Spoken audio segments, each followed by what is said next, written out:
Ladies and gentlemen, join me in welcoming Alan Joyce.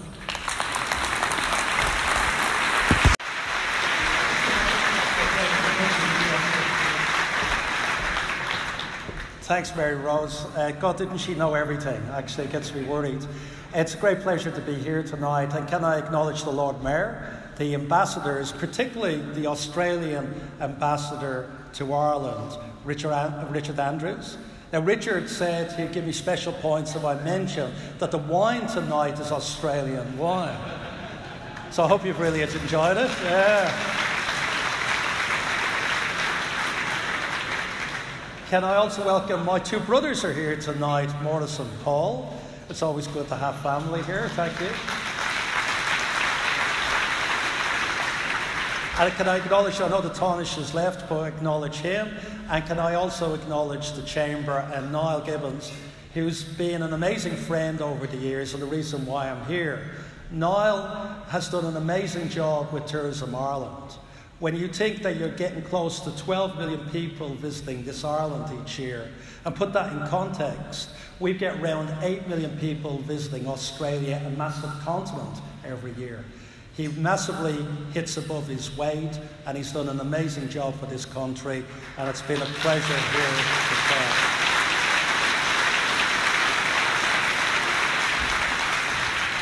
And for Mary Rose and all of the organisation of the Chamber, this is an amazing event. I didn't know it existed, and it's fantastic to be speaking here in my hometown of Dublin to such a large audience of an amazing event. Yeah.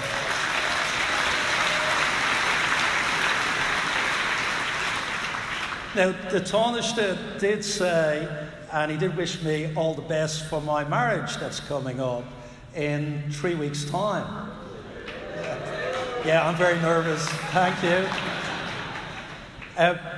But you probably know that Ireland had a big influence on my ability to get married. And it's something that I'm very proud of, and something that I think Ireland, around the rest of the world, should be recognised for. When I left Ireland back in 1996, homosexual acts were still illegal here. I went to Australia believing that Australia, with the gay Mardi Gras, was a very open, and there is a very open and accepting society. And I wasn't disappointed when I got to Australia. It's an amazing country. But to see in those last 20-odd years the changes that have taken place in Ireland has been truly inspirational.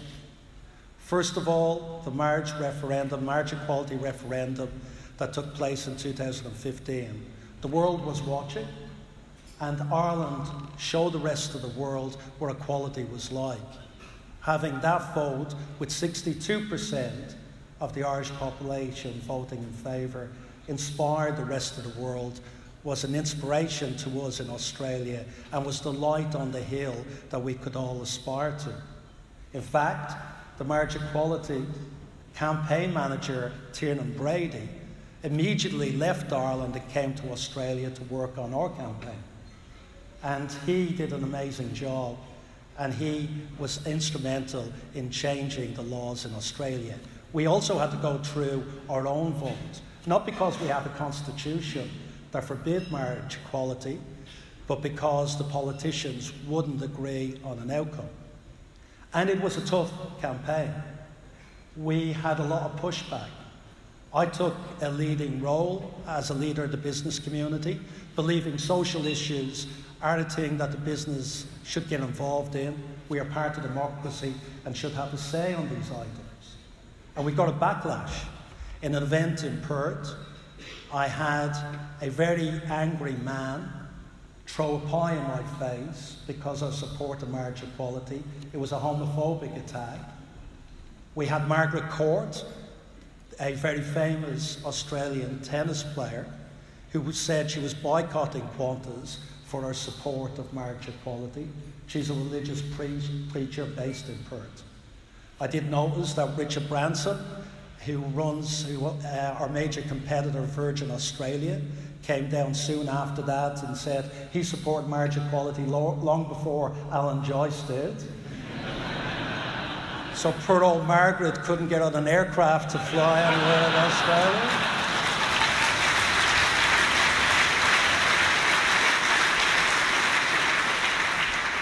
And then Greyhound buses came out and said they support marriage equality. So I think she's walking between Perth and Sydney these days. But we also had a senior minister in the government telling me to keep to my knitting and not getting involved in social issues. And I know this business community, and I think every business community, should be involved and passionate about these issues. But we decided, and I decided, that Qantas was better off being part of it, and we personally wanted to get involved in it. And my partner worked on the campaign for 2 years. We donated personally $1 million to the campaign because we were massively outmatched by the churches supporting the No campaign. So I can, with probably almost complete certainty, say that my marriage in 3 weeks' time is the most expensive wedding a Talaman has ever paid for.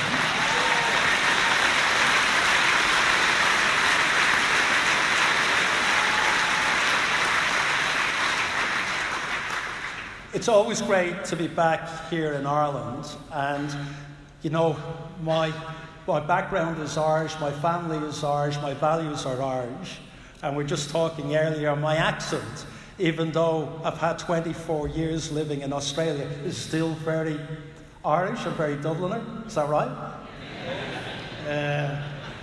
Some people are waving. And it is an advantage. It is a great advantage having that Irish background. And I follow very closely what's happening here in Ireland, as do a lot of Australians. 10% of Australians claim Irish ancestry. And we do pay attention to what's occurring here. And I have to say, you are part, and you have led, the economic miracle of our times. You are outperforming in economic growth China and India. That is something unbelievably special. Debt as a percentage of GDP has halved since 2012. Unemployment, as the Taoiseach said, has gone from 15 to 5%, very similar to Australia. And you've seen the budget get back into surplus for the first time in 10 years, very similar to Australia. We'll be back into surplus this year for the first time in 10 years. So this is an economic miracle, and it's done because of the people in this room and because of the government. You look at the settings here. You've got an education system that is the envy of a lot of countries around the world. You've got an open society that is inclusive and socially progressive. And you've got a tax regime that is the envy of the world. We're trying to persuade our government to change the corporation tax, to try and encourage the stimulation of business that is actually taking place here in Ireland. The Celtic tiger clearly is roaring again. But there is, however, an elephant in the room. And there is that elephant next to the tiger, and there is Brexit. I know there's been enough said about it, but just needless to say, it is being noticed and it is big news in even places like Australia. Because we know around the globe, with the trade wars, with Brexit, uncertainty is not good for business. It encourages consumers to spend less. It encourages business not to invest. It encourages businesses not to hire. And that's not good for anybody. So I hope, and I'm glad to see that Taoiseach has gone off to do some work. I hope for the sake of our home country, for the sake of Ireland, for the sake of our friends in Britain, for the sake of the economic surety of the European Union, for the political certainty of the economic union, and for the world economy, that we can get to a solution. And I think the whole world is watching, and the whole world is hoping that we can resolve the problems and Brexit can be done with an agreement. So our best wishes to the Taoiseach, our best wishes to the government, because I think it's going to be the Irish government that leads this.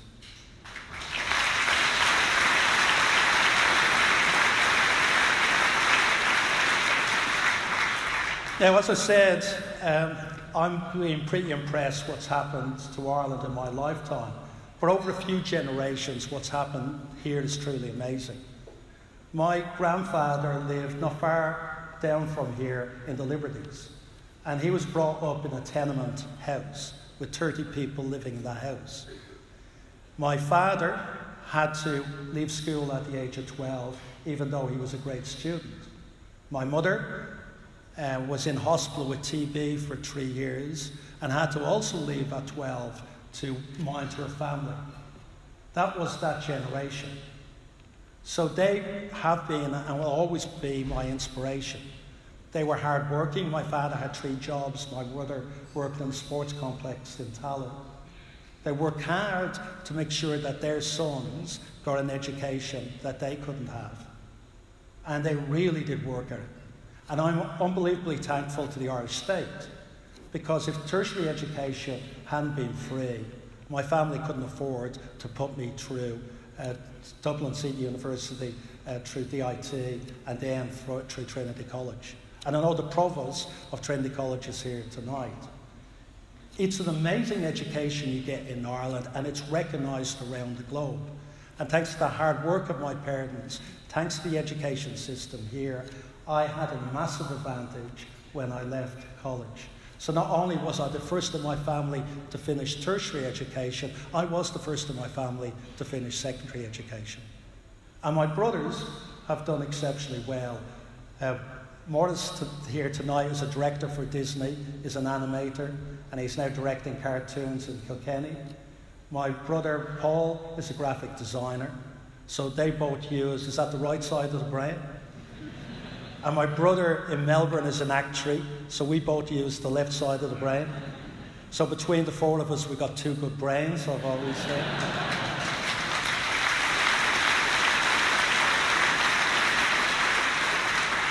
But the other advantage that I had is I had no interest in aviation when I left university, but applied for a job in Aer Lingus. And you have to recognise the impact Aer Lingus has had on world aviation. It's been phenomenal.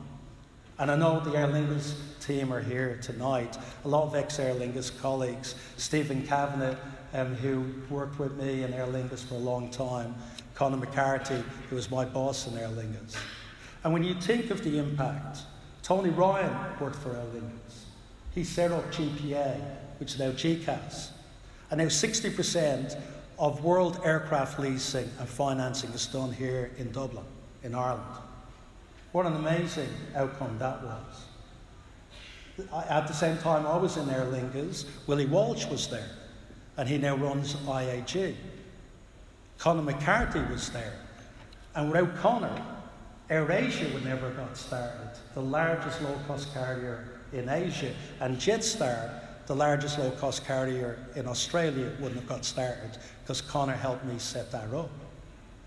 So that experience, that 8 years there, was an amazing foundation for me to go to Australia and have a role in Australian aviation.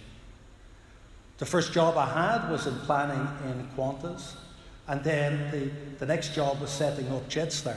And Jetstar is a low-cost carrier which we aim to be a bit like Ryanair at the start, which wasn't a good idea. I remember being thrown into the deep end of having to handle the media. And my first major occasion at 36 years of age, being CEO of Jetstar, when we were introducing the same harsh rules that Ryanair had. So if you turn up late, you have to buy another ticket, you have to get on a different flight, and the fares can be very high for the next flight. And I was summoned to breakfast TV in Australia, and I was told this story about this woman who was a honeymooner, and she turned up with her recent husband to get on the flight, and she was too late, and she was charged a fortune for Jetstar to get on the next flight. And she was explaining this story on TV, and then told how they've been having arguments ever since that flight took place. And it's been terrible for their marriage. And the interviewer then turned to me and said, "What do you think of that?" And I said, "Obviously that marriage wasn't destined to last."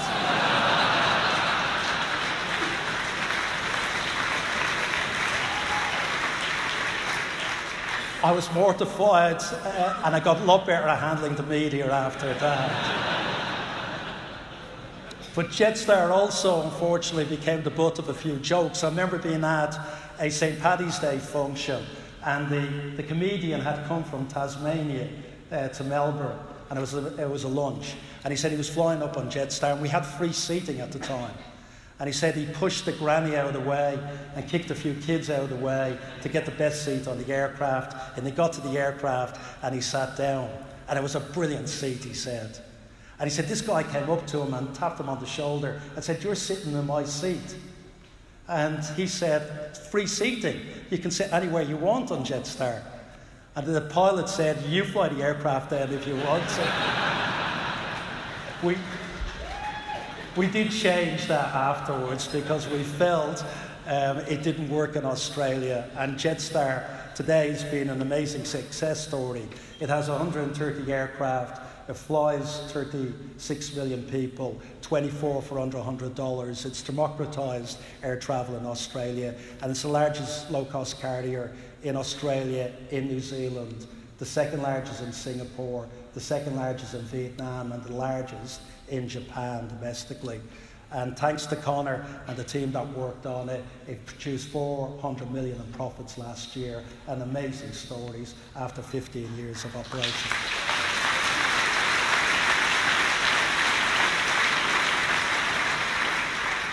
But then I got, after that, the job of running the Qantas Group. And for those that don't know, Qantas is the oldest continuous operating airline in the world. And it was founded by 3 entrepreneurs, when most airlines in the 1920s were founded by governments. And it was founded by 2 World War heroes, World War aces, that came back and thought there was an opportunity for air travel to overcome, as they said, the tyranny of distance, which is a big issue for Australia. But they decided not to do the easy thing and set an airline up in Sydney or Melbourne. They set it up in Longreach, which is outback Australia in the middle of a desert. And they decided that they would build their own aircraft initially and fly freight and passengers on a rickety aircraft that had 2 passengers and 1 pilot. And they started that business in the 1920s. Every decade, they reinvented the business. In the 1930s, they decided after the Wall Street crash that they needed to change the model. And they went to British Imperial Airways, the biggest airline in the world, and decided, have we got an idea with you, we'll form a partnership. And we'll fly from Sydney to Singapore, and you fly people the rest of the way. And in 1935, we started the Kangaroo route. It was called the Kangaroo route because there were so many hops on the way to London. Actually, it took you 9 days to get from Sydney to Southampton on 12 stops along the way. And that's how Qantas got into international services. In the 1940s, when the Japanese invaded Southeast Asia, and Australia found it difficult to link up to the UK, Qantas came up with an amazing operation from Perth to Sri Lanka, and then connected with British Airways the rest of the way to carry 2 or 3 passengers on each flight, and to carry microfiche and material that kept the government in contact. Those flights were an average of 30 hours in the air. They were called the secret order of the double sunrise because you were on the flights for so long you saw 2 sunrises. Still to this day, they are the longest flights that have ever taken place in commercial aviation, and they will never be beaten.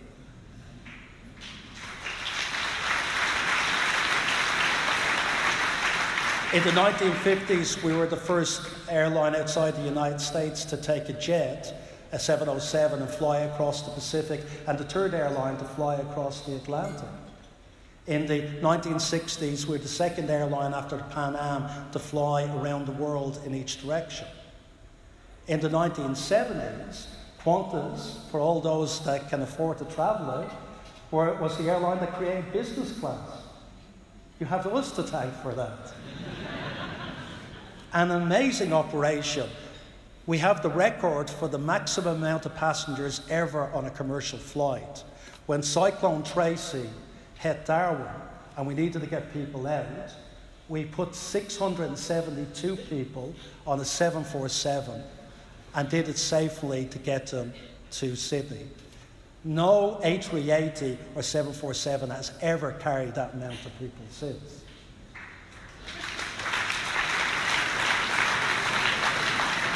In the 1990s, we formed the One World Alliance, and in the 2000s, we were the first airline to successfully set up a low-cost carrier.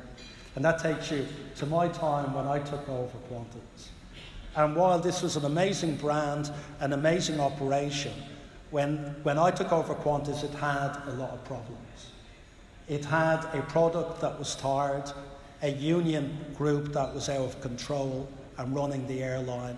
It had profitability that was dramatically impacted by the global financial crisis. We lost $1 billion overnight when that occurred. And we needed dramatic change. And the next few years had a number of issues that affected us dramatically. We stood up to the unions and had to ground the airline after locking out the staff in 2011 to actually get control of the business back from the unions. It was probably the biggest industrial relations dispute in Australian history. We won that dispute. It impacted a lot of passengers because we were grounded for 2 days. And I remember a story, we paid compensation to everybody impacted and did whatever we could to help. But I remember a story of these backpackers that were caught in Singapore and we couldn't get them back to London. And he did a video and he posted on YouTube. And they were put up as part of our compensation in a 5-star hotel. And they were having their cocktails at the swimming pool. And he did a video saying, Qantas, stay grounded, we're enjoying this too much. But we did change the company after that. And in 2013, we did the biggest restructure in our history, which unfortunately meant we had to lay off 5,000 people. We had to remove $2 billion in costs. We had to change the product and services that we were offering. And that's probably one of the toughest things that any leader and people here in business know. It's never easy when you have to restructure it. And I always remember one of the moments, that was probably my low point. It was a funny moment and in some ways a sad moment. Because again, I was on breakfast TV. I should avoid breakfast TV. And we had all of the TV stations, and we were doing it in a park that overlooked the Harbour Bridge in Sydney. And we were explaining to each of them in turn, ABC, Channel 7, Channel 9, Channel 10, what we were doing and why we were doing it. And it was in the papers in those few days about what was occurring. And I did a first interview, which went okay. And I got to the second interview. And as I was doing the second interview, this guy walking through the park sees me, and he's very irate because of the changes we are making. And he says, Joyce, you be. Can I say bastard here? I probably can. And he was very annoyed, but he was walking two dogs, Jack Russells. And as a paper boy in Dublin, I used to hate Jack Russells. They always bit your legs when you deliver papers. Irish Wolfhounds were fine, German Shepherds were fine, but Jack Russells were terrible. And he let these dogs go, and our security went to him to make sure he didn't do anything nasty. And as I was listening to the interviewer down in earpiece, he said, we did a survey today, and 95% of people think you should resign. At the same time, he was saying that the dogs went straight to my ankles, were biting my ankles, and I had to give this interview down the line. And I did say to that interviewer, well, it doesn't matter what the public thinks, I'm doing a job. And the job is to turn Qantas around and do what's right for the business and make sure I protect as many jobs as we can and make sure that we can grow the business. And as Mary Rose said, the company did the most dramatic turnaround in Australian corporate history. It went from a share price of $1 to now over $6. A market cap of $2 billion to $10 billion.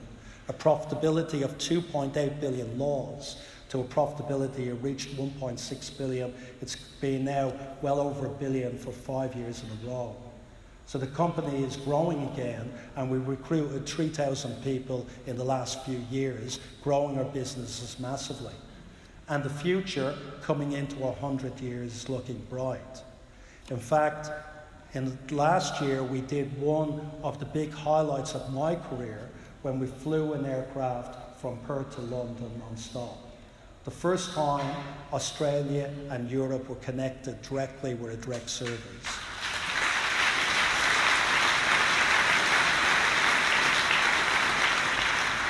Believe it or not, the only two continents in the world that didn't have a direct service, and that changed. And as our founders said, the purpose of Qantas was to overcome the tyranny of distance, and I think with that we did the first stage of it. But now we have an amazing, exciting project called Project Sunrise. And Project Sunrise is to overcome the last frontier in aviation, to fly from Sydney non-stop to London, to Paris, to Frankfurt, and hopefully to Dublin one day.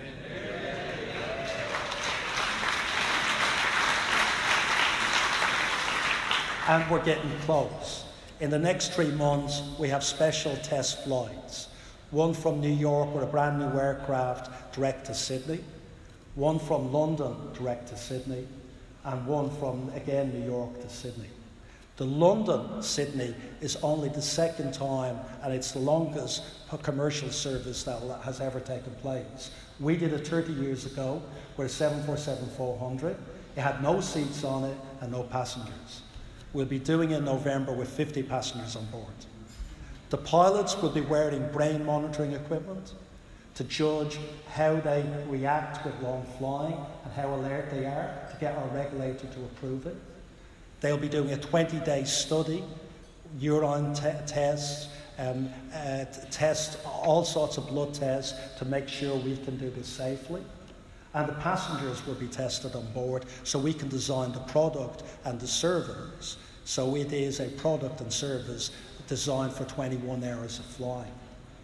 We're getting close with the manufacturer and we just have to negotiate with our pilots. So coming into our 100 years, and with every 10 years Qantas reinventing ourselves, I'm hoping for the next decade, the big reinvention is Qantas overcomes that last tyranny of distance and is the only airline in the world that flies direct to every continent from Australia because we make a speciality of doing that unique thing. Thank you.